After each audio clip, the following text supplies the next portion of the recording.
Vai pra Pomerode lá. Aqueles alemães que fizeram aquele arranjo social, eles vieram de uma cultura diferente, com um status de desenvolvimento diferente, e aquela cultura se estabeleceu ali em Pomerode. Por mais que eles fossem mais pobrinhos, eram lavradores, né? Você constrói uma mini sociedade de confiança entre eles, a escolinha deles vai falar alemão, aí um deles deu certo, fez uma cervejaria, outro fez uma fábrica de chocolate, outro fez não sei o que, aí todo mundo começa a subir, um contrata o outro. Esse tipo de sistema de relação, com núcleos familiares sérios, basta ver assim, as empresas sempre têm um nome de uma determinada família, ele é muito vencedor quando comparado a um sistema de relação social em que as pessoas estão destruídas, atomizadas, e hoje vítimas de uma cultura de massa extremamente sexualizada.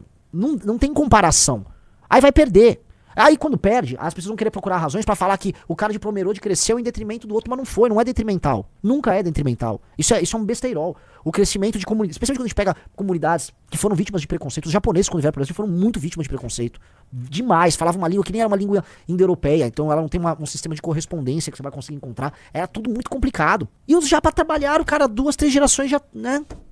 Então a gente tem que entender assim, esse elemento cultural, ele vai ter que ser levado, ele vai ter que ser transplantado para as periferias das grandes cidades, porque são coisas multifatoriais, sim, e esses fatores incidem e eles um agrava o outro. Você tem, sei lá, elementos que são angulares, né? A questão da ausência paterna, ela é um elemento angular, tá? Porque ela afeta muitos outros. Ela vai afetar o desempenho na escola, o jovem ser meio rebelde, ela vai gerar tanto uma menina problemática quanto um menino problemático. Isso eu estou falando novamente entendendo, é que todo, né? Tem que ficar explicando isso, é meio complicado. Coisa de que aí embaixo você não entender uma abstração que é em geral, estou falando em geral.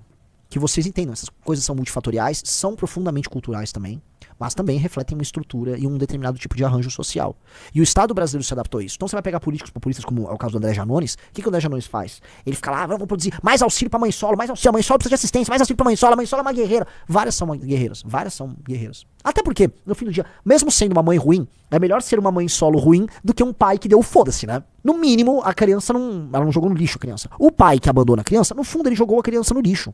Dito isso, a mãe solo, no geral, estou falando no geral, não dispõe de um ferramental de autoridade e de cultura para criar as crianças que serão mais competitivas e mais aptas a sobreviver nesse mundo altamente competitivo.